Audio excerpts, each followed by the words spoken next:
Ok, alors vous m'avez dit le titre de la série dans laquelle on est. Est-ce que vous pouvez me le redire, s'il vous plaît? Amour inouï. Tiens, tu peux me l'afficher?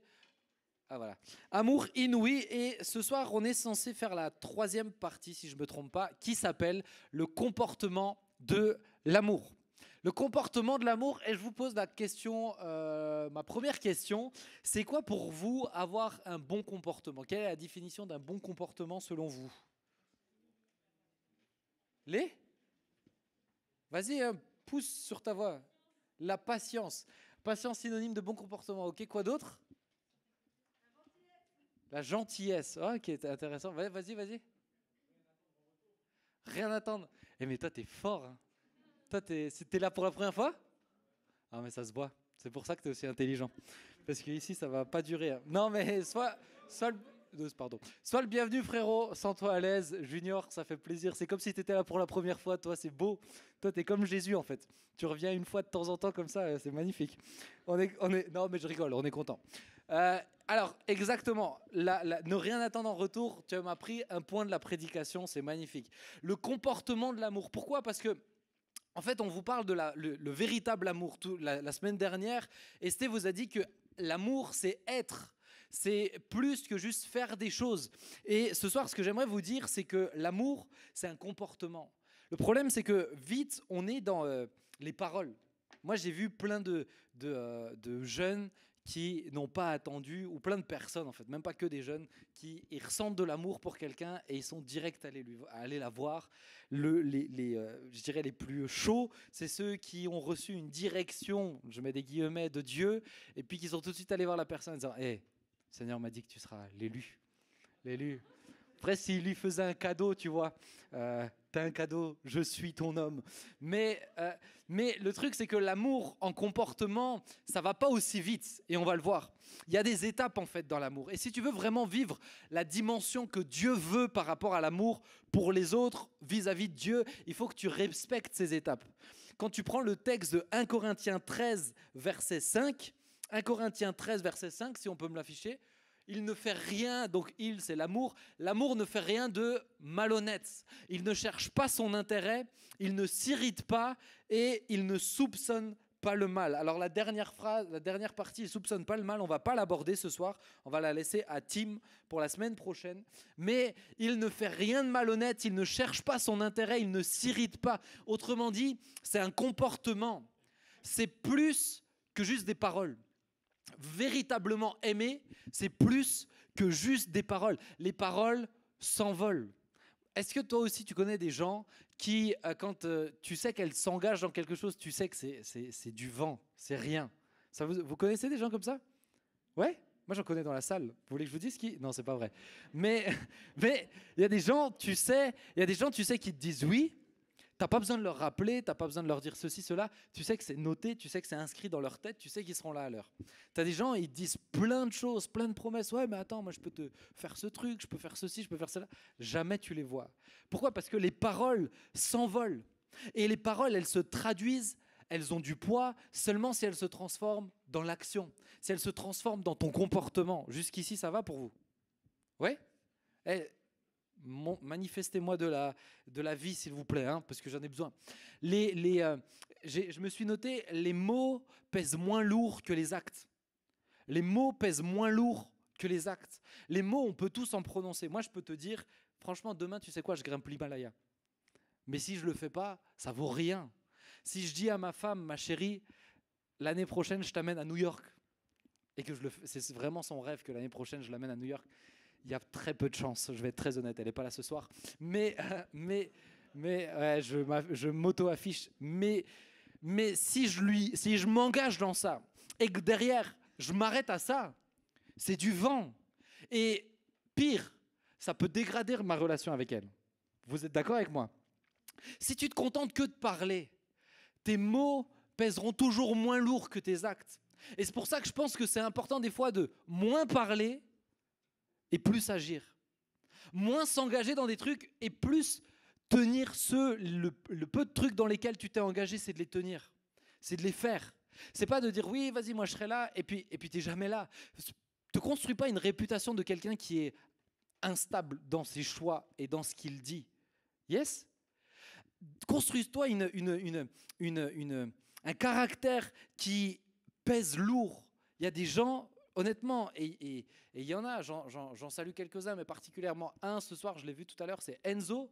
Enzo, il était là, on a fait les travaux dans le perchoir. Elle était là, voilà, je te cherchais. Ouais, rougis pas. Enzo, rougis pas.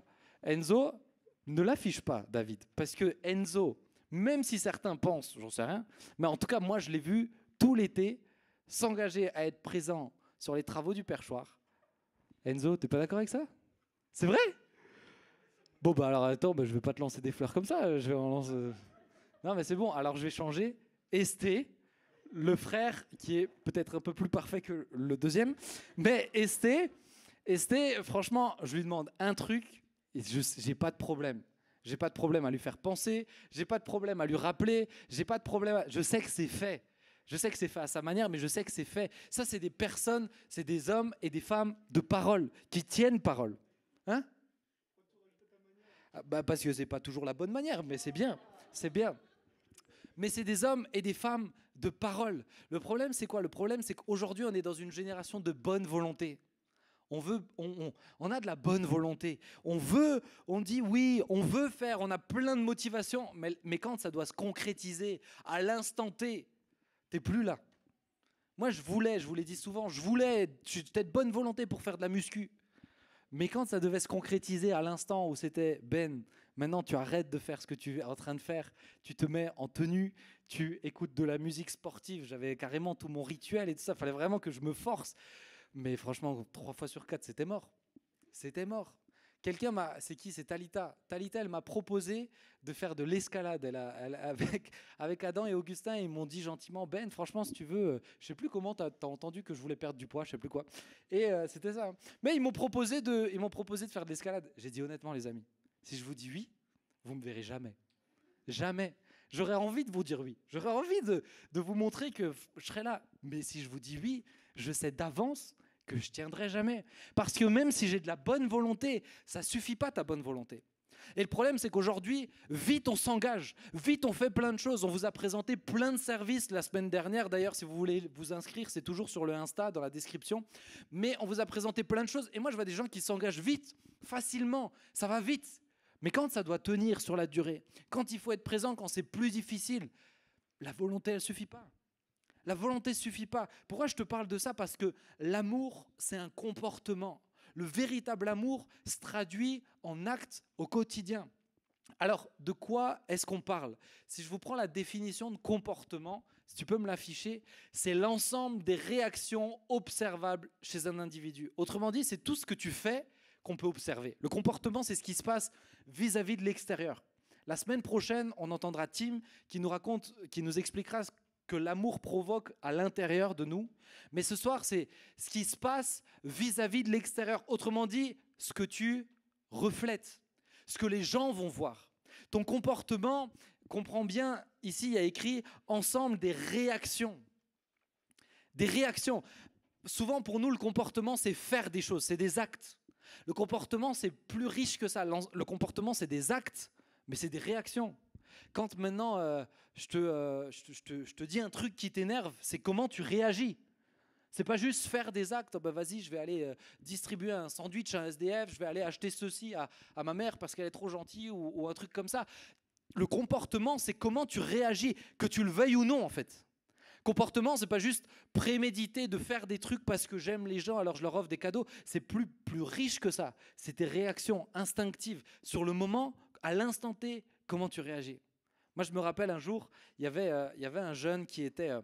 c'était il y a 3 ans, je crois. Je l'ai raconté quelques fois, cette histoire, mais on était en train de jouer au ping-pong là-bas. Et il y avait ce jeune qui était là et qui...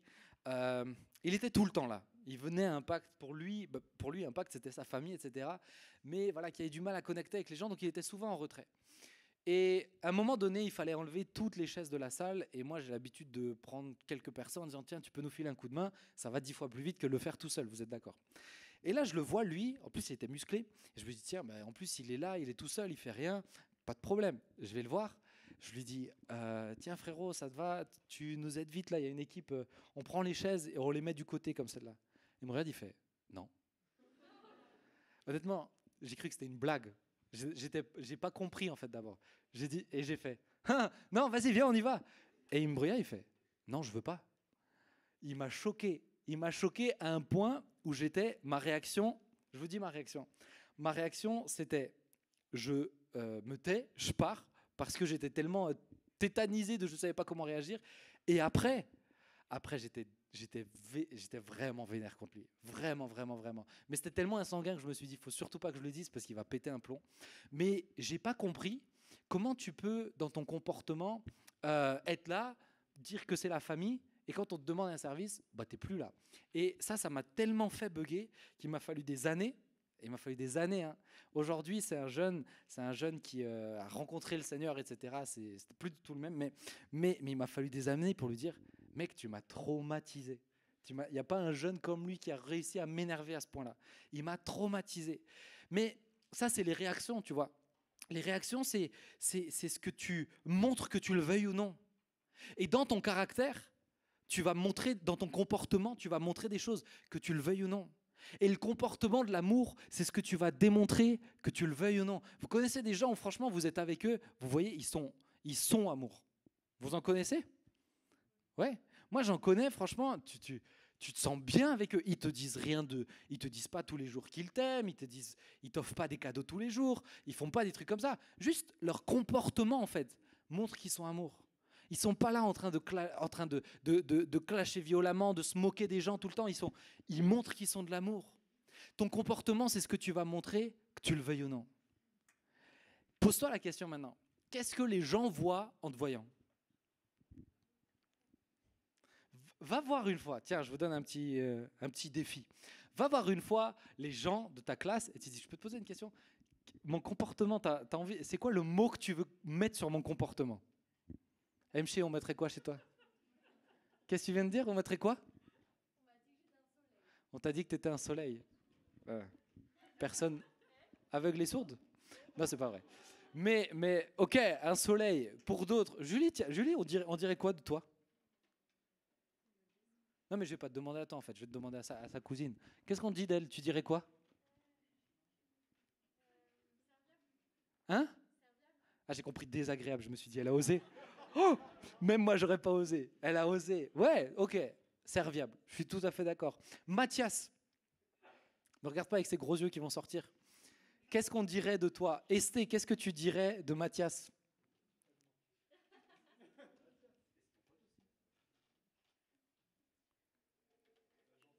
La gentillesse. Tous les jours. C'est beau. C'est beau. Franchement, les amis, faites ce petit exercice juste pour avoir une idée de ce que vous reflétez. Pourquoi je vous dis ça ? Parce que je vais vous poser une question. Qui veut être une lumière dans le monde ? Qui veut briller ? Qui veut être un témoin ?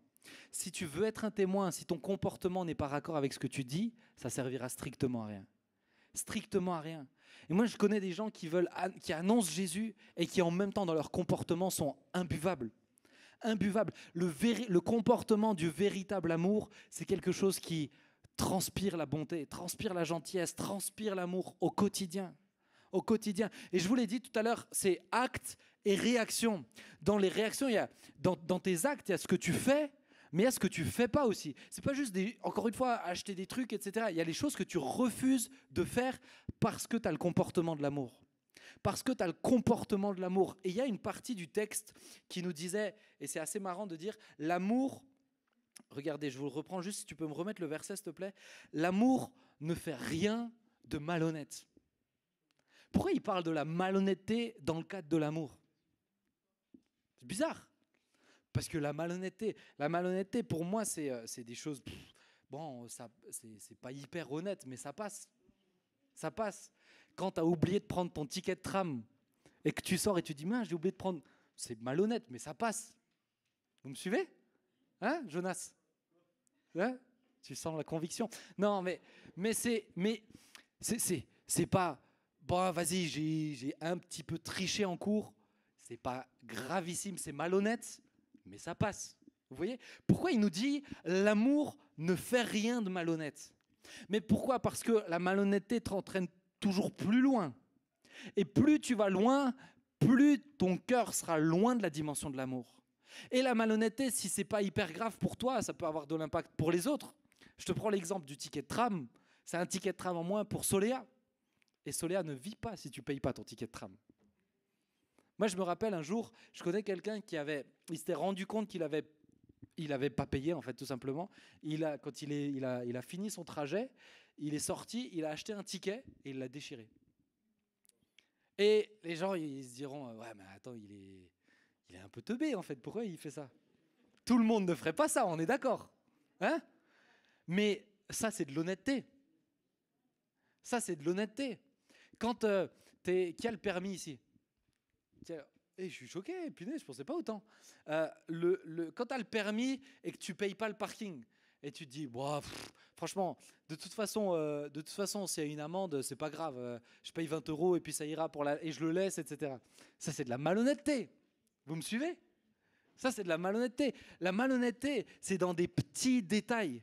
Mais pourquoi il te dit l'amour ne fait rien de malhonnête? C'est parce que Dieu veut t'entraîner toujours plus proche de son cœur. Et pour que tu sois plus proche de son cœur, il faut que tu sois honnête dans les petits détails de ta vie. Il faut que tu sois honnête dans les petits détails de ta vie. Alors, si maintenant je reviens sur le point, ce que je veux te dire, c'est que le véritable amour ne triche pas. Tu ne peux pas tricher. Tu ne peux pas faire semblant d'avoir le comportement du véritable amour. Tu peux faire semblant de temps en temps avec des gestes, des actes d'amour, tu peux faire semblant. Tu peux faire croire aux gens que t'aimes, que t'es sympa, que t'es... Mais comme le véritable amour, c'est des réactions, là, tu peux pas tricher. Tu peux pas tricher lorsque on t'insulte, comment tu réagis. Tu peux pas tricher. C'est impossible. Ça marche si tu as un élan de motivation pour quelqu'un et tu fais un geste. Mais quand c'est tes réactions qui sont concernées, tu ne peux pas tricher. Le véritable amour ne triche pas. Le véritable amour ne triche pas. Et à un moment donné, le texte va nous dire, si vous prenez le verset, il ne cherche pas son intérêt. Le véritable amour ne cherche pas son intérêt. Il ne fait rien de malhonnête, okay, dans les petits détails, il ne va pas tricher, etc. Mais le véritable amour ne cherche pas son intérêt. Et avant, frérot, tu as dit un point hyper important, c'est qu'il ne cherche pas ça. Il ne cherche pas son intérêt. Autrement dit, il est altruiste. Il est altruiste. Quelqu'un d'altruiste, c'est quelqu'un qui ne regarde pas à soi. C'est quelqu'un qui n'est pas centré sur soi. C'est quelqu'un qui ne cherche pas à faire des trucs pour les récupérer derrière. Le véritable amour cherche l'intérêt de l'autre. En fait, je pense que la phrase, elle sonne mieux quand tu la tournes comme ça. Quand tu dis le véritable amour ne cherche pas son intérêt, c'est bien. Mais quand tu le mets à l'opposé, le véritable amour cherche l'intérêt de l'autre, tu comprends que c'est intentionnel en fait. Quand t'aimes vraiment, quand ton comportement c'est le véritable amour, tu cherches toujours l'intérêt de l'autre. Moi, je vous donne un exemple tout bête, mais ma femme, aujourd'hui je vais dire un truc gentil avec elle. Ma femme, et ça me touche, parce que honnêtement, je ne pense pas réussir à le faire pour elle. Quand elle cuisine et qu'il y a par exemple de la viande ou des trucs comme ça, quand il y a un truc plus gros ou plus réussi, systématiquement, elle me le donne. Elle cherche toujours, ça me touche, honnêtement ça me touche, vraiment c'est un geste d'amour pour moi, systématiquement. Alors peut-être que sa technique c'est de se dire ça va le toucher, du coup il va me le rendre et tout, mais moi je suis pas aussi, moi je suis beaucoup plus simple, je le mange. Mais systématiquement, elle me le donne. C'est tout bête, mais elle cherche mon intérêt. C'est tout bête, mais elle cherche mon intérêt. Quand tu es en couple et que tu cherches toujours ton intérêt, ce n'est pas le véritable amour. Quand tu es en couple et que tu regardes toujours ce que l'autre peut t'apporter, tu n'as pas compris. Quand tu es avec des potes et que tu regardes toujours ce qu'eux peuvent t'apporter, il faut qu'ils soient là quand toi, tu as besoin d'eux. Et quand tu proposes une sortie, c'est eux qui viennent.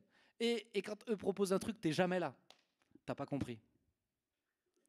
Le véritable amour, le comportement de l'amour, c'est chercher systématiquement l'intérêt de l'autre. Pourquoi il nous dit ne pas chercher son intérêt? Parce que c'est ton réflexe premier. Si tu n'as pas le véritable amour, naturellement, tu cherches ton intérêt. Tu cherches ce qui va t'apporter d'abord à toi. C'est dans ta nature. Comprends bien que dans ta nature, il y a quelque chose d'égoïste. L'égoïsme, c'est ce qui va te toujours faire que tu te mettes tout le temps en priorité. Tout le temps.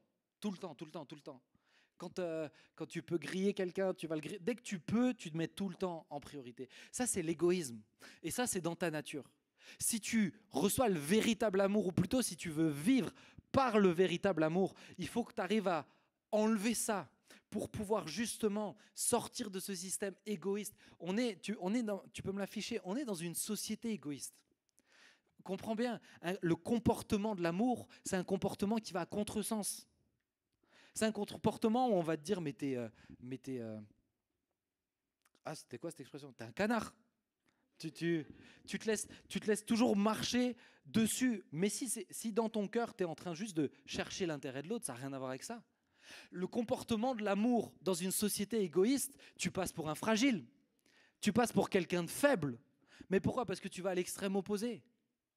Dans notre système, on te dit que si tu veux être élevé, il faut que tu écrases les autres. Jésus, il te dit que si tu veux être élevé, il faut que tu t'abaisses en dessous des autres. C'est bizarre, hein?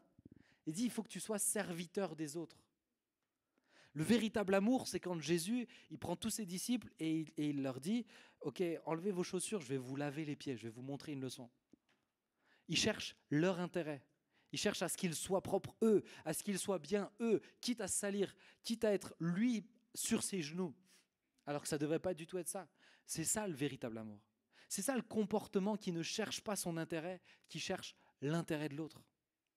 Alors pose-toi cette question, comment je peux démontrer, comment je peux chercher l'intérêt de l'autre dans des petits détails? C'est mon conseil ce soir, c'est réfléchis pas très largement, réfléchis pas dans des idées très vagues, réfléchis concrètement dans ta vie de tous les jours, comment tu peux chercher l'intérêt de l'autre? Comment tu peux manifester l'amour en élevant l'autre, en l'encourageant, en le challengeant, en lui montrant que tu l'aimes, simplement en obéissant à ton prof, tout bête, hein. Mais c'est pour son bien à lui. Parce que d'être énervé 24 heures sur 24 par des personnes qui ne l'écoutent pas, ça doit rendre fou. Cherche l'intérêt de l'autre. Yes?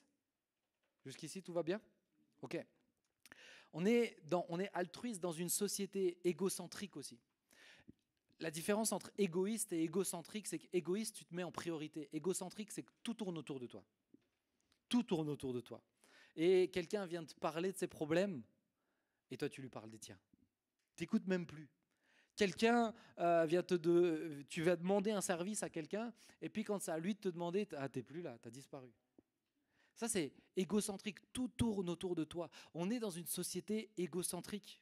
Et l'altruisme, dans une société égocentrique, ça fait vraiment bizarre. Parce qu'on a l'impression qu'on s'oublie. J'ai envie de te dire, il faut que tu t'oublies. Il faut que tu t'oublies dans la manifestation de l'amour. Il faut que tu t'oublies dans les gestes que tu peux faire pour les autres. Il faut que tu t'oublies. Ça ne veut pas dire qu'il faut que tu deviennes le caniche des gens. Mais quand on est honnête, en fait, au fond de toi, tu sais la limite. Quand tu te connais, au fond de toi, quand tu es à l'écoute de personnes qui ont un peu plus d'expérience, ou de conseillers, ou de frangins, frangines, ou de tes parents, tu sais quelle est la limite. Le problème, c'est qu'on n'a tellement pas envie de tomber dans l'autre extrême, d'être le caniche des gens, qu'on ne fait rien du tout. Le comportement de l'amour, c'est un comportement qui est altruiste, qui n'est pas égocentrique, qui ne met pas l'emphase sur lui tout le temps, tout le temps, tout le temps.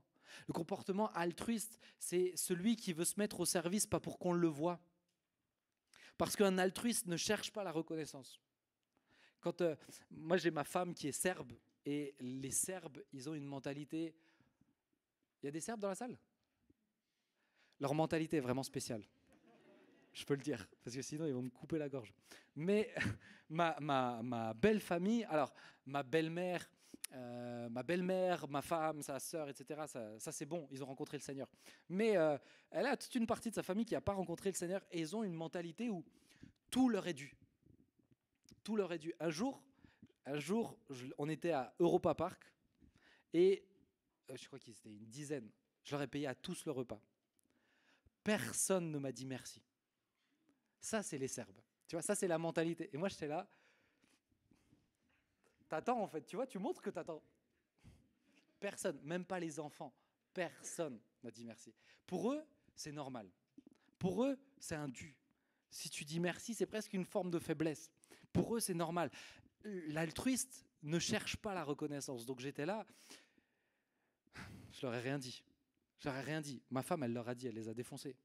Mais si tu veux, si tu te mets au service pour chercher de la reconnaissance, t'as pas le comportement du véritable amour. C'est encore une fois égocentrique. C'est encore une fois centré sur toi. Si tu veux te mettre au service dans la louange pour qu'on entende ta belle voix, t'as pas compris. Si tu veux te mettre au service à l'accueil pour qu'on voit tes belles dents, ou tu vois les premiers gars arriver, t'as pas compris. Ou les premières filles, mais j'ai le droit de dire les premiers gars. Ça va les féministes sinon dans la salle? Euh, Tout de suite, c'est quoi cette parité tout de suite là? Mais l'altruiste, c'est celui qui va pas chercher tout ça. L'altruiste, c'est celui qui va pas se concentrer sur tout ça. L'altruiste, c'est celui qui va faire parce qu'il faut faire. C'est ça l'altruiste. C'est celui qui, dès qu'il voit un petit truc à faire, il peut le faire, mais pas pour qu'on lui dise merci. Pierrot, tout à l'heure, il attendait pas du tout que je lui dise merci. Mais il s'est donné. Il s'est donné. Ça fait je sais pas combien de soirs qu'il n'a pas vu sa fille et sa femme, mais il s'est donné ce soir. Ça, c'est quelqu'un d'altruiste.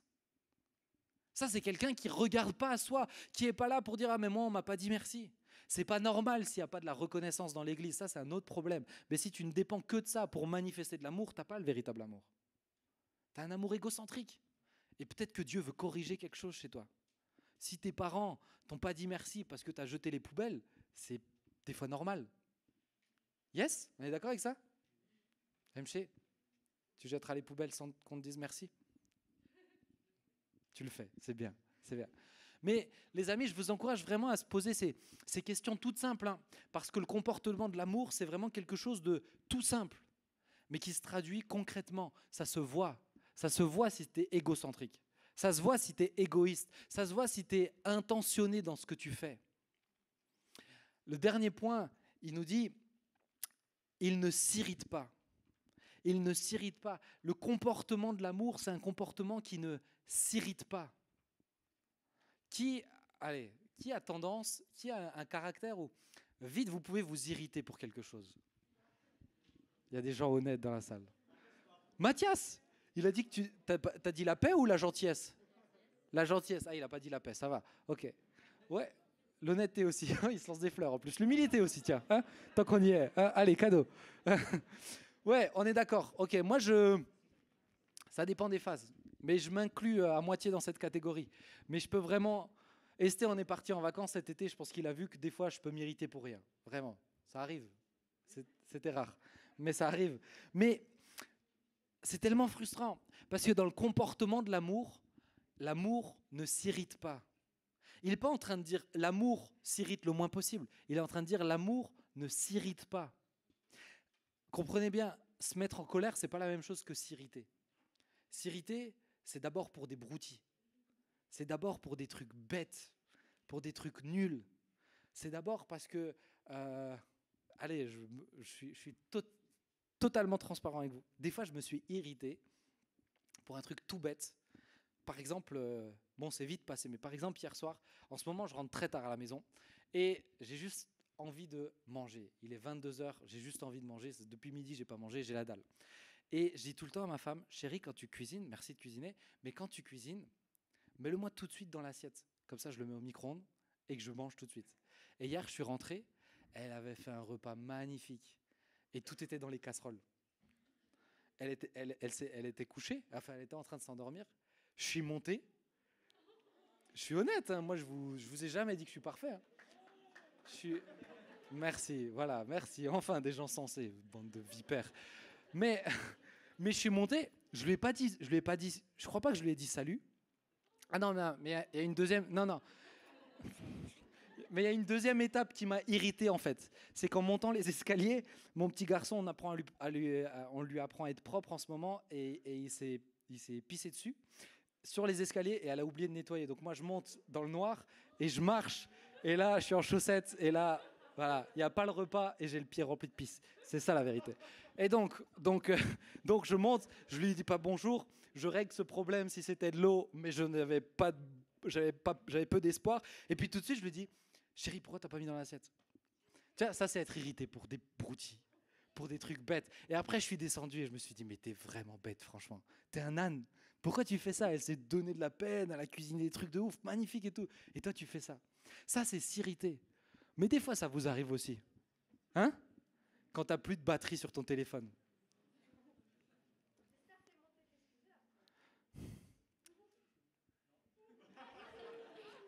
Je crois que le lendemain, je lui ai dit merci pour le repas. Mais je lui dirai. Si elle est réveillée ce soir, je lui dirai. Sinon, je lui dirai plus jamais. Mais des fois, vous vous énervez vous vous irritez pour rien. Parce que tes parents, ils sont en train de te déranger sur ton jeu, ils te demandent un service et ça t'irrite au plus haut point. Parce que un tel t'a dit ceci et ça t'irrite au plus haut point. Il t'a rien dit de gravissime, mais ce petit mot-là, fallait pas qu'il te le dise à ce moment-là et ça t'irrite. L'amour, le comportement de l'amour ne s'irrite pas. Ne s'irrite pas. Si tu veux que je te change le mot, mais c'est le même sens, c'est ne s'irrite jamais. Jamais. Comportement de l'amour, normalement, il s'irrite jamais. C'est chaud, on est d'accord ? D'accord. Mais ça, c'est l'objectif. Ça, c'est ce qu'on doit garder devant nos yeux. Ok, ça, c'est vraiment ce que tu dois fixer devant tes yeux. Je vous donne une dernière petite histoire qui m'a pas mal irrité. C'était un nouvel an. Estée était avec moi. On en a reparlé il n'y a pas longtemps. Un nouvel an. On organise nouvel an ici. On rentre. Je pense qu'on a tout rangé, tout nettoyé. En plus, il y a eu des couacs, des gens qui sont partis sans aide. Et bref, ça, c'est vraiment la frustration au plus haut point le soir quand tu es épuisé. Tu rentres, tu fermes toute l'église. Et je rentre chez moi. Il devait être 2-3 heures du mat. Et là, j'arrive chez moi. 4 heures du mat ? 4 heures du mat. Tu vois, ça l'a traumatisé. J'arrive chez moi. J'ai ramené des gens. J'arrive chez moi. Et là, on m'appelle. On me dit, Ben, oui, je suis enfermé sur le parking. J'avais envie de meurtre. Je me suis irrité. Ça m'a énervé de fou. Je crois que je ne lui ai même pas parlé. J'ai ouvert le portail, je suis reparti. Mais j'ai dû revenir en fait. J'ai dû revenir, me réhabiller, reprendre ma voiture, faire tout le trajet. Et ça m'a rendu fou.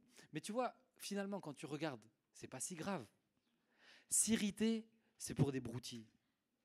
Et il y a un truc assez intéressant que je n'avais pas remarqué quand je lisais l'étymologie. Si tu peux me l'afficher. Ici, le mot irrité, ça signifie rendre tranchant. Et ce que je trouve assez intéressant, c'est que le texte l'a traduit par s'irriter. Autrement dit, c'est toi qui es dans un état. Mais en fait, ce que le texte dit aussi, c'est pas juste toi qui es dans un sale état, c'est ce que toi tu provoques chez les autres. L'amour ne s'irrite pas, ça veut dire que l'amour ne rend pas tranchant. Le gars qui m'a dit non, il m'a rendu tranchant. Tu vois ? Ça, c'est aussi de sa faute, à ce moment-là. Le gars qui est resté enfermé parce qu'il n'a pas vu que tout le monde partait ou qu'il n'a pas voulu partir, il m'a rendu tranchant. Ça, c'est aussi ça, en fait. L'amour ne s'irrite pas, c'est-à-dire qu'il ne fait pas en sorte que les autres s'énervent. Vous me suivez ? Ça, c'est un point, franchement, je préparais l'après, je me suis dit, tiens, mais je ne l'avais jamais vu comme ça. Regardez, mais stimuler, irriter, provoquer, pousser à la colère. Et être exaspéré, brûlé de colère, rendre fâché. Si toi, tu t'irrites jamais, c'est-à-dire pour toi, tu te mets jamais en colère, tu n'es jamais saoulé, mais que tu saoules tout le monde, tu as le même problème. Tu as le même problème. Il y a des gens, non, c'est des gens de paix, ils sont toujours tranquilles, ils ne s'énervent jamais. Mais tout le monde autour d'eux brûle de colère. Tout le monde autour d'eux sont fous. Ça rend fou. Ça, c'est la même chose. L'amour ne s'irrite pas. Autrement dit, l'amour n'entraîne pas les autres dans cet état-là. Rendre tranchant, qu'est-ce que je veux dire par là ? C'est ne sois pas tranchant dans tes paroles. L'amour n'est pas tranchant dans ses paroles. C'est un bon comportement. Quand je dis tranchant, c'est pas toujours tout noir, tout blanc. C'est pas toujours celui-là, il doit être blacklisté parce qu'il a fait un sale truc. C'est pas ça en fait. L'amour, c'est pas celui-là, c'est le pire pécheur du monde. Jamais je ne lui ouvrirai la porte de ma maison. C'est pas ça l'amour. L'amour, il n'est pas tranchant dans ses paroles. Ce que tu vas dire, ça va pas faire mal. Et si ça fait mal, tu demandes pardon. Moi, j'ai le réflexe de faire des vannes, mais les fois où on m'a dit que ça a fait mal, j'ai demandé pardon et j'ai plus jamais fait ce genre de vanne-là. Parce que l'amour n'est pas là pour blesser par ses mots. Si tu as tendance à toujours blesser par tes mots, il y a un problème, ce n'est pas le véritable amour. L'amour n'est pas tranchant dans ses paroles. Il ne blesse pas par ses paroles. Et comme je te l'ai dit, c'est être irrité, mais c'est aussi irriter les autres. L'amour, le comportement de l'amour, c'est un comportement apaisant. Apaisant. Ce que j'aurais aimé entendre, là j'ai demandé à quelques personnes qu'est-ce qu'on pourrait dire de toi, mais ce que je vous souhaite, parce que ça c'est le comportement de l'amour, c'est quelqu'un d'apaisant. C'est quelqu'un qui dégage la paix quand il est là. C'est quelqu'un qui, moi, franchement, quelqu'un comme ça, c'est moi j'en ai quelques-uns, mais allez, j'ai mon grand-père, j'ai Bertrand Huetz, mais mon grand-père, on a déjà été un jour, on a reçu on était en équipe pastorale et on a reçu une lettre qui était vraiment méchante contre mon grand-père. Franchement, ça, c'est dur. C'est vraiment dur. Vous avez déjà reçu des lettres méchantes contre votre grand-père? Vous feriez quoi, vous? Hein? Tu pètes quoi? Les genoux? À la personne? Mais c'est bien. On est heureux de t'avoir en responsable, cher Camille. Hein, ne l'écoutez plus. Alors, je lui pète les genoux carrément, direct dans la torture. Donc, mais franchement, on a reçu ça. Et là, je me rappelle, il y avait mon père, il y avait moi, et il y avait ensuite tous les autres pasteurs. Et les autres pasteurs, ils sont aussi attachés à mon grand-père que moi et mon père. Et on n'était pas bien. On n'était vraiment pas bien. On était vraiment en colère. On était en train de se dire, on va lui écrire, on va faire ceci, on va le remettre en place. Et mon grand-père, maintenant, il ne le fait plus, mais à l'époque, il avait l'habitude, pendant nos réunions pastorales, c'est le mardi matin, il venait de temps en temps comme ça. Mais il venait toujours un peu en retard, lui, il se lève tranquille et tout, et il venait. Et là, il arrive, et il nous voit vénère, mais nous, on s'est dit, on va rien lui dire, tu vois, parce que on va lui faire mal et tout. Et il nous voit vénère, et déjà, il s'assied. Bon, déjà, il tranquillise l'atmosphère. Forcément, tu bouillonnes plus comme ça quand il est là. Et à un moment donné, c'était tellement dur à contenir qu'on lui a dit. On lui a montré. Et là, il nous regarde, il fait « Yo, les frères !» Mais c'est donc pas grave. Et ben, franchement, il nous a calmés. C'était fini. Ça, c'est le comportement de l'amour. Tu vois?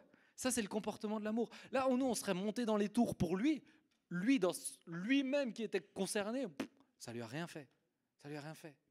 Moi, il y a des gens qui m'ont dit, maintenant, forcément, depuis que je fais les émissions, on s'y retrouve et tout, je pense que je suis le pasteur où toutes les semaines, je passe sur Internet.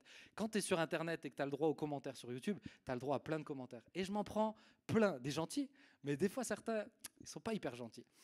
Et moi, j'ai ce réflexe, pas forcément, parce que des fois, il faut faire de la modération. Tu as des pubs chelous, pas très moins de 18 sur des fois qui viennent, donc il faut supprimer ces trucs-là. Et là, je regarde et je vois des sales commentaires. Et la dernière fois, j'ai le responsable des réseaux sociaux qui vient me voir et qui me dit « Ben, qu'est-ce que t'en penses? Tu veux que je lui écrive ?» Et honnêtement, j'ai été guéri de ça. Hein. Moi, les commentaires YouTube, j'ai été guéri, mais je dis « Mais on s'en fout, en fait. Laisse-la exprimer. Je m'en fiche de ce qu'elle pense de moi. Je ne vis pas avec elle, donc c'est pas grave. » Tu vois, quand tu es un comportement apaisant, tu apaises les autres. Lui qui aurait pu chauffer un petit peu, il s'est calmé tout de suite. Parce que quand tu es un comportement de l'amour, tu apaises les gens. Est-ce que tu es plus en train d'apaiser ou est-ce que tu es plus en train de mettre de l'huile sur le feu? Quand quelqu'un vient te voir et te partager sa peine de cœur, c'est ton ami. Elle est là, il est là pour la parité. Et il raconte son problème, et là c'est ton ami, et tu vois que l'autre, il a fait du mal et tout. Tu fais comment? Tu dis quoi? Parce que le comportement de l'amour, il a une voie. Elle est très simple. Comportement de l'amitié, c'est pas toujours le bon. Hein. Pas toujours le plus équilibré. Tu mets de l'huile sur le feu, tu dis, ah, tu vois, je savais. Je savais, il n'est pas pour toi. Je savais. Et puis la dernière fois, je l'ai vu, il l'a regardé, l'autre, franchement, je savais. Ou tu dis, mais attends, viens, on s'arrête, te projette pas trop, viens, on prie ensemble, viens, je te change les idées. Tu fais quoi? C'est quoi ton comportement? Le véritable amour a un comportement qui transmet la paix. Et l'étymologie dit le mépris. Irriter, c'est l'amour ne s'irrite pas. L'amour, c'est ne pas mépriser. Et ça, j'aimerais juste te le dire parce que je suis trop content. Je vois de plus en plus je vois plein de nouvelles têtes qui sont là. Et on est tous différents, avec une couleur de peau différente, une culture différente, un niveau social différent, des études différentes, peut-être même des églises différentes. Je sais qu'il y en a qui viennent d'autres églises. L'amour, le véritable amour, le comportement de l'amour ne méprise pas les autres. Mépriser, ça veut dire regarder les autres de haut. C'est-à-dire penser que tu es un peu meilleur qu'eux. Pas beaucoup meilleur, un peu meilleur, c'est déjà du mépris. Le véritable amour ne méprise pas les autres. Et ce que j'aimerais te dire, c'est qu'ici, je ne veux pas laisser de place à du mépris. Et si je vois du mépris, je ne vais pas hésiter à venir te voir. Si je vois que tu regardes quelqu'un de haut, que tu penses être un peu meilleur, un peu plus spirituel, un peu plus sanctifié, un peu plus intelligent, un peu plus beau, un peu plus belle, un peu plus riche ou quoi que ce soit, je m'en contrefiche, c'est pas possible en fait. Parce que ce lieu-là, pour moi, Impact Jeunesse, c'est une famille où il faut qu'on vive le véritable amour. En ce moment, je suis harcelé par cette... vraiment, je suis labouré par cette notion de l'amour. Par cette notion de l'amour, parce que le texte, il y a un texte qui dit c'est à l'amour que vous aurez les uns pour les autres qu'ils verront que vous êtes mes disciples. Mais c'est une dimension surnaturelle. Mais s'il y a du mépris, vous pensez vraiment qu'ils vont se dire, dis donc, hey, ils aiment Jésus ces gens-là. Ça fait plaisir. Hein. Pour moi, c'est une puissance l'amour. Le comportement de l'amour, c'est une puissance. Mais pour que ça se passe, il n'y a pas de mépris. Chacun est aussi important. Et je te demanderai de prendre soin de chacun. Il y a des gens ici, ils sont timides. Eh bien, on ne vous méprise pas. Mais je demande à tous ceux qui ne sont pas timides de ne pas les mettre de côté. Il y a des gens ici, ils sont peut-être plus intelligents, ou ils font des études plus hautes. Mais je te demande de ne pas mépriser les autres et d'aller voir, pas juste ceux qui savent de quoi tu parles quand tu sors un mot compliqué. Va voir les gens qui ne comprennent pas quand tu parles simplement. Montre-leur que tu les aimes. Des fois, je suis presque triste de voir certains qui sont peut-être plus simples, voilà, avec leur situation, mais qui se retrouvent tellement de fois seuls. Tellement de fois seuls. Pourquoi ? Parce qu'il faut se donner, faut faire un peu plus d'efforts. Les amis, ce lieu, il ne doit pas y avoir ça. Il ne devrait pas y avoir ça. Et ça, on le vivra seulement dans la mesure où chacun prend sa part dans le comportement de l'amour. Ça va pour vous ? Yes ? Et je vous laisse avec cette dernière pensée. Je vous ai parlé du côté apaisant, mais le comportement de l'amour, c'est celui qui recherche la paix. Et un verset qui dit « rechercher la paix ». Et je veux vraiment vous laisser cette pensée où que vous soyez, dans votre famille, si peut-être l'équipe de musiciens ils peuvent venir, mais dans votre famille, en cours, avec vos potes, dans votre club, où que vous soyez, recherchez la paix. Soyez des artisans de paix, c'est-à-dire que votre comportement transmet la paix. Qu'il fasse vraiment la différence. Vous savez, la paix aujourd'hui, il n'y a plus beaucoup de gens qui l'ont. Hein. Il n'y a plus beaucoup de gens qui ont la paix. Donc s'il y a des gens qui transmettent la paix, ça fait vraiment la différence. Ça fait vraiment la différence. Transmettez la paix. Transmettez cette dimension que plus beaucoup de gens ont, plus beaucoup de gens vivent. Beaucoup de gens ne sont pas en paix, sont travaillés, sont assaillis par les soucis. Transmettez la paix. Les gens te partagent une galère, un souci. Transmets pas de l'inquiétude, transmets la paix. Tu as la foi. Tu crois que Dieu peut guérir les malades, transmets la paix. Tu as quelqu'un qui a un problème, ses parents sont en train de divorcer, transmets pas de l'inquiétude, dire ok, vas-y, tu sais quoi, je vais prier. Non, moi je connais quelqu'un qui peut restaurer les couples. Viens, on prie. Viens, on prie. Transmettez la paix. Si vous voulez être des lumières, transmettez la paix. Est-ce que je peux te demander juste de fermer les yeux ?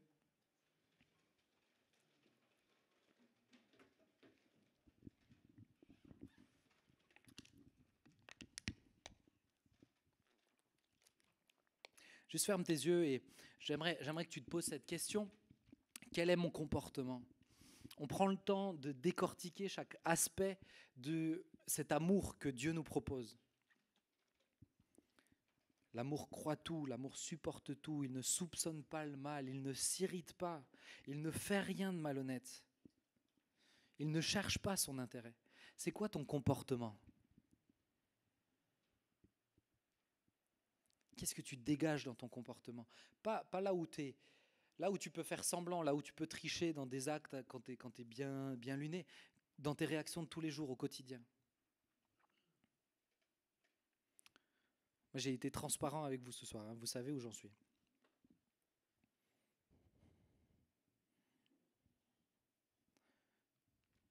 Mais ne jugez pas trop vite.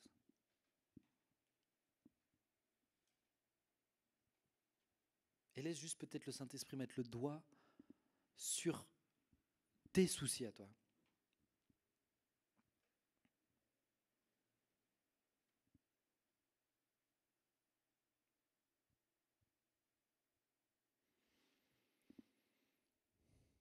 Ce comportement, le comportement de l'amour avec un grand A, c'est pas juste tu l'as ou tu l'as pas en entier dans sa totalité ou rien du tout.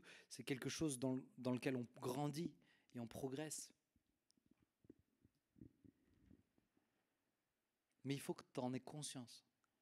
Il faut que tu aies conscience qu'il y a des endroits où tu n'y es pas du tout. Juste laisse le Saint-Esprit mettre le doigt sur ces choses-là et fais ce que ton cœur te conduit de faire. Là où ton cœur te conduit, peut-être que c'est de lui demander pardon. Peut-être que c'est prendre une décision. Tu es suffisamment grand pour faire ce que tu as à faire.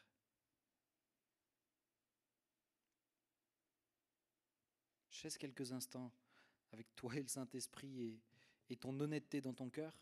Puis ensuite, on va prier ensemble et on va prendre un chant.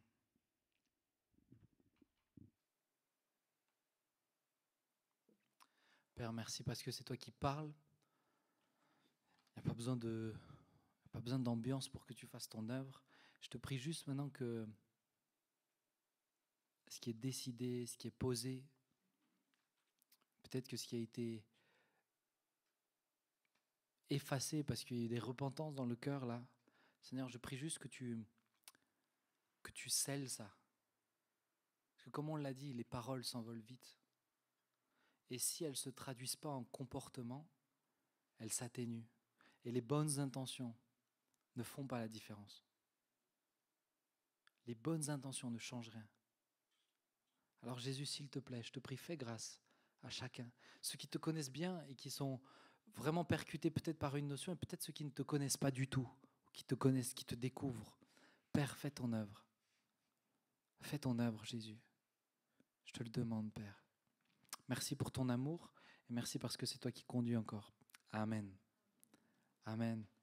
J'aimerais vous encourager, en tout cas, si vous avez vraiment, Dieu vous a parlé dans une situation, là encore, marquez-le. Ne le gardez pas juste dans votre tête. Allez voir quelqu'un. Allez prier avec lui. Faites votre part pour que ces choses puissent descendre profondément dans votre cœur.